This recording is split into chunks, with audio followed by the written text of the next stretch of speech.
அஸ்ஸலாமு அலைக்கும். Hello friends, welcome to my channel savings ideas இன் தமிழ். ஒரு சக்ஸஸ்ஃபுல்லான பிஸ்னஸ் பண்ணுறதுக்கு நாம் தெரிஞ்சுக்க வேண்டிய 3 முக்கியமான டிப்ஸை தான் நம்ம இந்த வீடியோவில் பார்க்க போகிறோம். அதில் ஃபர்ஸ்ட் ஒன், கஸ்டமர் சர்வீஸ். நம்மக்கிட்ட வரக்கூடிய கஸ்டமர்ஸை ஒரு அழகான ஸ்மைலோடு நம்ம வெல்கம் பண்ணக்கூடியவங்களாக இருக்கணும்.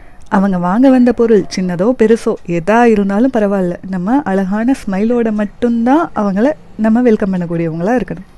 அப்படி ஸ்மைல் பண்ணும்போது அவங்களுக்கு நம்மக்கிட்ட ஒரு பாசிட்டிவ் வைப் க்ரியேட் ஆகும். அந்த பாசிட்டிவ் வைப் நம்மக்கிட்டேயே அவங்கள திருப்பி வந்து பொருள் வாங்குறதுக்கு தூண்டக்கூடியதாக இருக்கும். இதே நாம் சிறுன்னு மூஞ்சியை வச்சுக்கிட்டு எரிச்சலோடு பேசினோன்னா அந்த கஸ்டமர்ஸ்க்கு நம்மக்கிட்ட பொருள் வாங்குறதுக்கு விருப்பம் வருமா? அதையும் மீறி ஒரு சிலர் வாங்கினாலுமே கூட திரும்ப நம்ம கடைக்கு வரணும் அப்படிங்கிற இன்ட்ரெஸ்ட் தான் வருமா?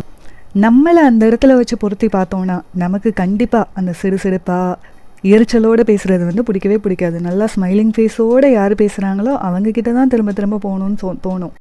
ஸோ அந்த ஸ்மைலிங் ஃபேஸ் தான் நம்ம இந்த கஸ்டமர் சர்வீஸில் ஃபஸ்ட்டு கவனிக்க வேண்டிய விஷயமா இருக்குது.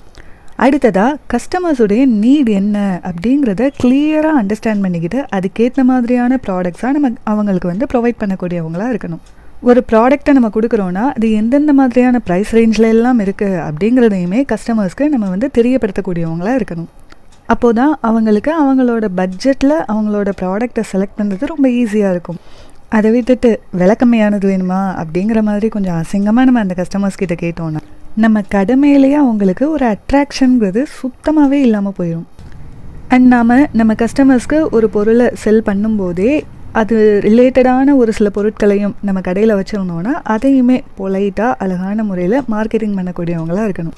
நீங்கள் எடுத்த ட்ரெஸ்ஸுக்கு மேட்சாக ஒரு கிளிப்பு பார்க்குறீங்களா, இல்லாட்டினா அதுக்கான ஜுவல் செட்டு மேட்சிங்காக இருக்குது அப்படிங்கிற மாதிரிலாம் அழகாக நம்ம அப்ரோச் பண்ணும்போது அதுவும் வாங்கணுங்கிற ஐடியாவில் இருந்தாங்கன்னா கண்டிப்பாக நம்மக்கிட்டேயே அவங்க வாங்குறதுக்கான சான்சஸ் இருக்குது. இது சும்மா எக்ஸாம்பிளுக்காக நான் ட்ரெஸ்ஸுன்னு சொல்லியிருக்கேன். வேறு என்ன ப்ராடக்ட்டோ அது ரிலேட்டடான ப்ராடக்ட்ஸும் இதுவும் எங்ககிட்ட இருக்குது அப்படிங்கிற மாதிரி நம்ம சொல்லி வச்சுக்கலாம்.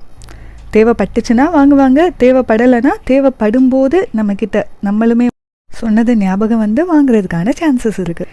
இப்படி சூப்பரான கஸ்டமர் சர்வீஸ் பண்ணோன்னா அவங்களுமே நம்மக்கிட்ட அகைன் அண்ட் அகைன் வந்து பிஸ்னஸ் வச்சுக்குவாங்க. அப்புறம் அவங்களுக்கு தெரிஞ்சவங்கக்கிட்டையும் நம்மளை ரெக்கமெண்ட் பண்ணுவாங்க. அப்படி அவங்க ரெக்கமெண்ட் பண்ணும்போது நம்மளோட கஸ்டமர் சர்க்கிளும் பெருசாகும். இதே ஒழுங்கான கஸ்டமர் சர்வீஸ் கொடுக்காட்டினா அவங்களும் நம்மக்கிட்ட வரமாட்டாங்க. அவங்களும் ஒரு 4 பேர்கிட்ட சொல்லி அந்த 4 பேரையும் வரவிடாமல் பண்ணுவாங்க. ஸோ இந்த ப்ராப்பரான கஸ்டமர் சர்வீஸ் அப்படிங்கிறது ஒரு நல்ல சக்ஸஸ்ஃபுல்லான பிஸ்னஸ்க்கு ரொம்ப இம்பார்ட்டண்ட்டாக இருக்குது. செகண்ட் இம்பார்ட்டண்ட் என்னன்னு பார்த்தா அதுதான் குவாலிட்டி. கொஞ்சம் விலை அதிகமாக இருந்தாலும் பரவாயில்லை, கஸ்டமர்ஸ்க்கு நல்லா குவாலிட்டியான ப்ராடக்ட்ஸை நம்ம கொடுக்கக்கூடியவங்களாக இருக்கணும். அப்படி பண்ணும்போது விலை கம்மியான பொருளை வாங்கி திருப்பி மாற்றிட்டு இருக்கிறதுக்கு கொஞ்சம் விலை அதிகமாக இருந்தாலும் பரவாயில்லை, இது நல்லா குவாலிட்டியாக இருக்குது அப்படிங்கிறதுக்காகவே நம்மக்கிட்ட அவங்க வந்து வாங்குவாங்க. அண்ட் இந்த குவாலிட்டி ஆஃப் ப்ராடக்ட் தான் நம்மளுடைய ட்ரஸ்ட்டையே மெயின்டைன் பண்ணுறதுக்கு ஹெல்ப் பண்ணக்கூடியதாக இருக்குது. ஃபுட் ப்ராடக்ட் மாதிரி எல்லாம் நம்ம எடுத்துக்கிட்டோன்னா அதில் குவாலிட்டியை நம்ம காம்ப்ரமைஸே பண்ணிடக்கூடாது. எந்த பிஸ்னஸாக இருந்தாலும் நம்மளுடைய கஸ்டமர்ஸ்க்கு குவாலிட்டியான ப்ராடக்ட்ஸை ப்ரொவைட் பண்ணக்கூடியவங்களாக இருக்கணும். அதுவுமே நம்மளோட கஸ்டமர் சர்க்கிளை கண்டிப்பாக பில்ட் பண்ணும். குவாலிட்டி இல்லாத ப்ராடக்ட்ஸை கொடுத்தோன்னா வரக்கூடிய கஸ்டமர்ஸும் வராமல் போயிடுவாங்க. அவங்களுக்கு தெரிஞ்சவங்க கிட்ட சொல்லி நம்ம கடைக்கு இல்லாட்டினா நம்மளோட பிஸ்னஸ் பண்ணக்கூடிய இடத்துக்கு வரவிடாமலும் பண்ணிடுவாங்க.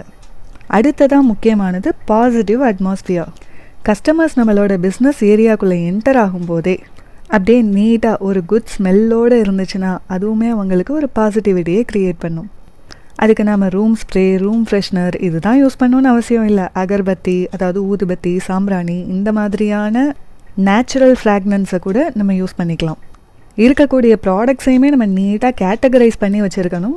அப்படி குப்பை மாதிரி ஒன்றோட ஒன்று மிக்ஸ் ஆகி ஒரு ப்ராடக்ட் இருக்கிற இடத்துலையே வேறு சில ப்ராடக்ட்ஸையும் சேர்த்து வச்சு இப்படியெல்லாம் வந்து இருக்கக்கூடாது.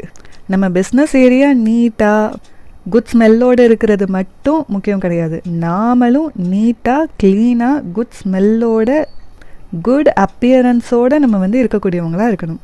நீட்டாக குளிச்சு க்ளீனான ட்ரெஸ் போட்டு அந்த மாதிரி நம்மளை பார்த்தாலுமே ஒரு சுத்தமான ஒரு ஃபீல் வந்து அவங்களுக்கு இருக்கணும். இது பார்க்குறதுக்கு சாதாரணமாக இருந்தாலும் இதுவுமே நம்மளுடைய பிஸ்னஸ் சக்ஸஸ் ஆகிறதுக்கு முக்கியமான ஒரு டிப்பாக தான் இருக்குது.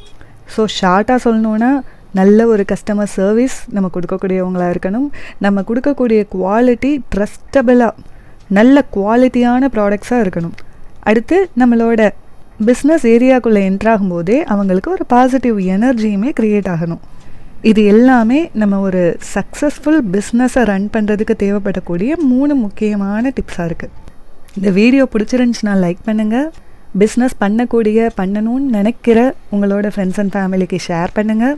சப்ஸ்கிரைப் பண்ணி எனக்கும் சப்போர்ட் பண்ணுங்கள். இன்னும் ஒரு நல்ல வீடியோவில் மீட் பண்ணலாம். பாய்.